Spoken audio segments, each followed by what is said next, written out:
Soyez les bienvenus sur le Path of Faith, où nous entreprendrons un voyage de connaissance de soi, orienté par la grâce de la foi et les principes de Jésus-Christ.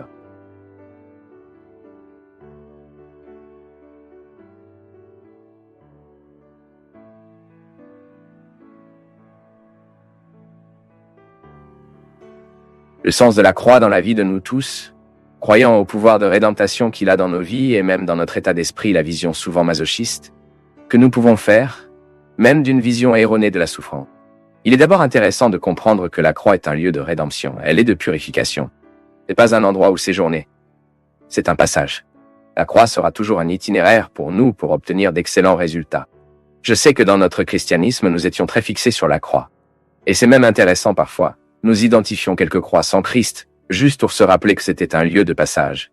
Mais la place du chrétien, la destination finale de chaque chrétien est le tombeau vide.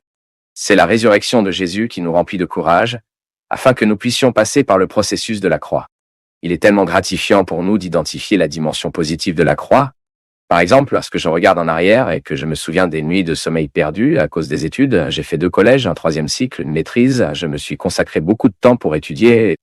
Et il n'est pas facile d'étudier, comme agréable de le savoir, a toujours cette partie de renonciation. Je me souviens de ma maîtrise. Les cours ont commencé 1 dans l'après-midi. Une fois, nous ne pouvons même pas lire un insert de colis. Vous étudiez, vous assis à écouter jusqu'à 5 dans l'après-midi, mon Dieu dans le ciel, ce n'était pas une blague. Non. C'était un croix. Mais que voulais-je avec la maîtrise? Juste titre? Non. Et je peux offrir à ceux qui traversent ma vie de l'eau pure? Étudier pour moi était une expérience croisée, oui, de plaisir, mais surtout croire, parce que ça me faisait devoir l'être. L'expérience d'étude m'a fait devoir être parfois, je ne voulais pas l'être. Savez-vous ce que cela signifie dans votre vie? Il est très probable que vous ayez une vie quotidienne beaucoup plus exigeante que la mienne. Je travaille dur. J'ai une vie extrêmement dynamique. Et 70% de crus. Dieu merci. J'ai la satisfaction de 30%. Voyager vers moi n'est pas facile. Le déplacement pour moi est très douloureux. Ces allées et venues me nécessitent beaucoup. Ils me retirent de ma routine. Ils ne me permettent pas d'avoir une routine, en fait. C'est une croix pour moi. Mais je sais ce que Dieu réalise en moi et avec moi à travers cette œuvre. C'est donc une mission que je fais avec une grande joie.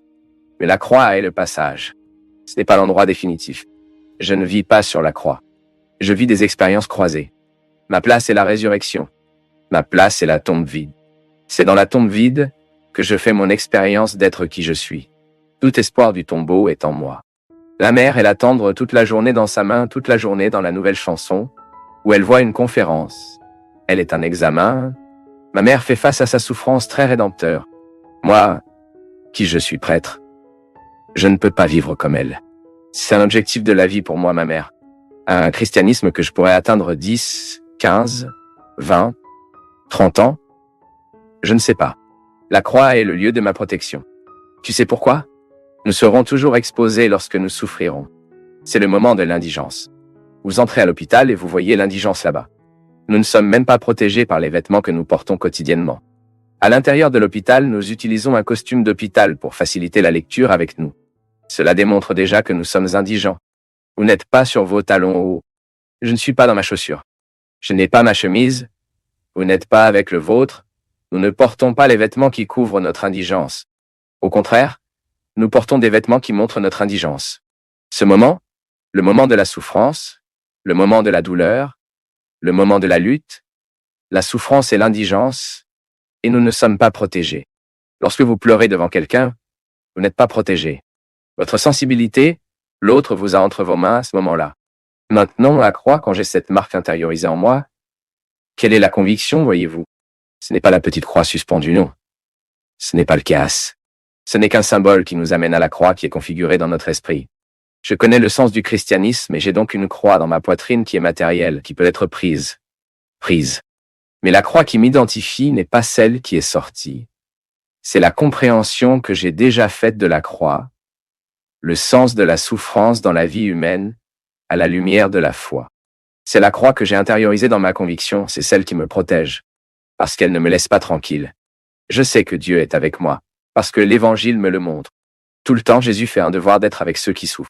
Il ne fait aucun problème à être avec les puissants, en bonne santé. Il tient à marcher après ceux qui ont besoin de lui, en commençant par des amis.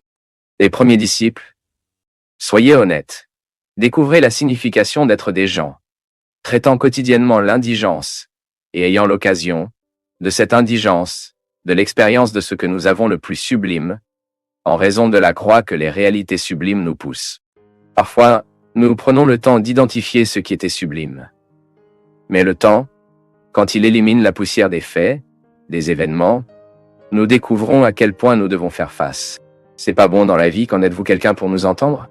Beaucoup de choses vont de nos cœurs, les gars, quand nous parlons d'eux. Vous pouvez observer. Nous devenons plus légers lorsque nous devenons capables de parler de nos conflits. C'est juste que parfois nous ne savons pas que cela fonctionne. Nous sommes trop fermés, trop emprisonnés dans nos misères. Si je dis par moi-même, j'avais une période de ma vie quand j'étais très mélancolique, très pessimiste. J'étais déjà dans le séminaire. Et je n'avais pas l'habitude d'ouvrir mon cœur, de raconter mes dilemmes, mes conflits, non. Je me suis fermé dans mes difficultés, et j'ai pensé que j'avais l'obligation de gérer tous ces sentiments endommagés que je transportais souvent en moi. D'où viennent les sentiments endommagés? Nous ne connaissons pas toujours l'origine. Certains que nous pouvons même localiser, non? Parce que tu sais où il a commencé. Les sentiments les plus rapides que vous avez tenus en vous, où sont-ils nés? Certains vous connaissez, d'autres ne le font pas. Je me souviens que j'avais un traumatisme terrible, donc à des moments où quelqu'un m'a appelé stupide. Ou parce que je ne pouvais pas comprendre ce qu'il m'a expliqué au début, et combien de temps nous nous emmenons parfois pour nous en récupérer, non? Traumatisme. La psychologie nous enseigne que c'est comme une blessure que nous avons. Ça fait mal, crée une inflammation, non? Combien d'inflammations psychiques avons-nous? Infection psychologique. Que fait l'infection dans notre corps? Une infection physique. Elle tombe malade d'une certaine partie du corps, car il y a des bactéries en croissance. Disons que j'ai une infection sur mon pharynx.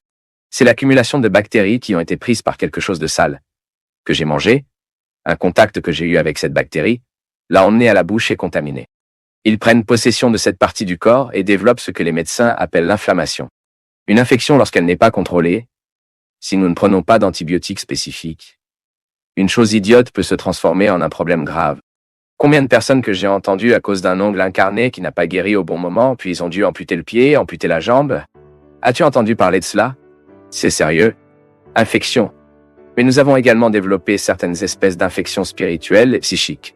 Je n'aime pas séparer le spirituel du psychique, car tout entre dans le contexte de l'esprit, où nous traitons ce que nous sommes, ce que nous croyons. Donc parfois nous avons une inflammation qui a été causée par des mots destructeurs. Dans mon livre Women of Acid and Flowers, il y a une femme qu'elle tombe malade à chaque fois qu'elle écoute quelque chose qu'elle n'aime pas. Et c'est une façon de jouer avec une réalité sérieuse. J'ai créé dans ce personnage un peu de nous tous. Nous sommes également tombés malades avec les mots. Mais elle avait une excellente installation pour tomber malade à cause de ce que j'ai vu. Mais nous tombons aussi malades ici à l'intérieur. Lorsque nous avons une infection causée par un traumatisme, quelque chose que nous n'aimons pas. Et ce n'est pas quelquefois où nous sommes agressés, mon peuple. C'est inévitable. Vivre, c'est être avec un territoire ouvert. D'autres nous respectent parfois, parfois non. Et c'est le défi. Avez-vous l'infection à l'intérieur? Comment savez-vous que l'infection existe?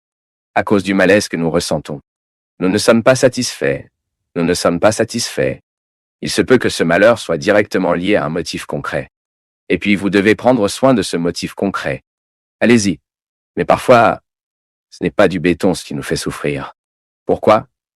Il est directement lié à un événement du passé. Parfois des gens qui ont causé de la culinose sont même morts. Nous n'avons plus jamais revu cette personne.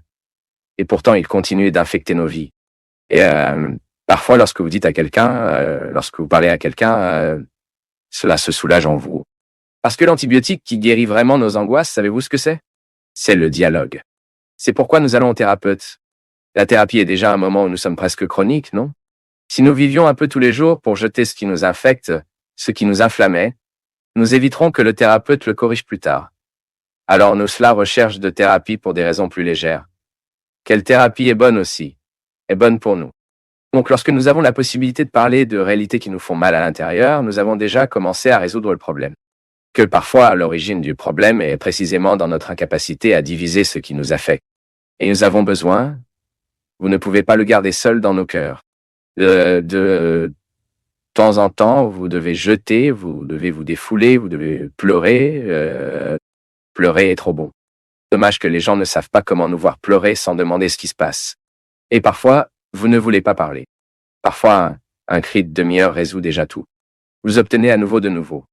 Le meilleur endroit pour pleurer que personne ne verra est sous la douche. Et c'est bien que cela aide déjà à tout laver aussi. Économise l'eau, mais vous devez vous défouler. Plus d'attente de tout seul. Vous avez également le droit de dire que vous avez peur. Vous avez également le droit de dire que vous avez un problème. Parce que parfois nous construisons de cette façon. Nous vendons tout le temps cette image que nous sommes prêts. C'est idiot les gars. Nous vendons cette image que nous savons tout. Que nous sommes toujours perdus. Toujours non. Il ne doit pas l'être, non. Chaque soldat, aussi courageux que cela puisse être, a toujours le droit de pleurer et de dire qu'il a peur. Cela fait partie de la vie. Laissez sortir bien. Je sais, chacun parfois y réfléchit. Pourquoi les relations sur Internet, ces relations virtuelles, occupent-elles parfois la vie des gens? Parfois, la personne passe des heures et des heures et des heures à parler aux personnes qui n'ont jamais vu sur Internet. Pourquoi? Parce que cet anonymat, je ne sais pas qui vous êtes, vous ne savez pas qui... Mais vous voyez, quand je cherche une fonctionnalité aussi virtuelle et sans compromis, donc je peux parler de ce qui me fait du mal, c'est parce que je suis déduit dans cet art qui est à partager. Partager la vie, le partage spirituel, c'est trop bon pour nous, mais c'est un art. Si nous n'apprenons pas de plus jeune âge et que nous éduquons souvent nos enfants dans le mauvais sens. Nous leur apprenons qu'ils ont besoin d'être courageux, qu'ils ne peuvent pas avoir peur. Et nous oublions de dire qu'ils ont aussi le droit de pleurer, qu'ils ont aussi le droit de perdre, que nous ne faisons pas toujours dans la vie que nous gagnons. Et que le noble est de savoir comment perdre, nous savons comment reconnaître qu'il a besoin d'aide. Nous n'obtenons donc pas une personne fière qui, à un moment donné de sa vie, personne ne peut avoir accès, personne ne peut aider. Pourquoi? Nous sommes assemblés dans notre fierté. Nous rendons impossible pour les autres d'arriver, mais une véritable arrivée, celle qui vient de nous soulager. Alors, il est parti, et nous nous attendons à ce que vous souliez votre...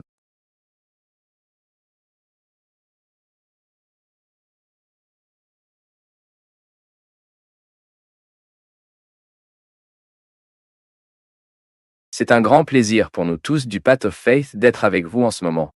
Veuillez partager vos impressions sur le sujet d'aujourd'hui dans les commentaires, soutenez-nous en aimant la vidéo et aidez à la diffuser en l'envoyant à vos amis.